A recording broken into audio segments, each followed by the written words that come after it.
Tahukah anda, dalam tempoh sebulan lepas, harga emas naik hampir 19% dan dalam masa setahun, naik lebih 55%.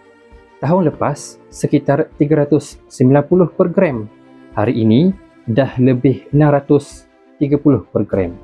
Ini perkara biasa dalam kitaran harga emas 1 ke 2 tahun.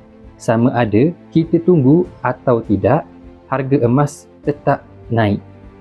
Bagi penyimpan emas public gold, mereka tetap beli walaupun berapa harga. Sebab mereka faham, emas bukan untuk spekulasi, tapi untuk menyelamatkan nilai duit daripada bocor. Mentor saya Tuan Muhammad Zulkifli Syafi'i selalu pesan, kalau nak kaya melalui simpanan emas, beli sahaja. Jangan tengok harga. Kalau anda ada duit lebihan yang tak digunakan, alihkan sebahagian kepada emas. Daripada duit itu habis pada perkara tak penting, lebih baik dibekukan menjadi aset sebenar. Sebab hari ini rasa mahal. Percayalah, ia akan jadi murah selepas 2 ke 3 tahun dari sekarang.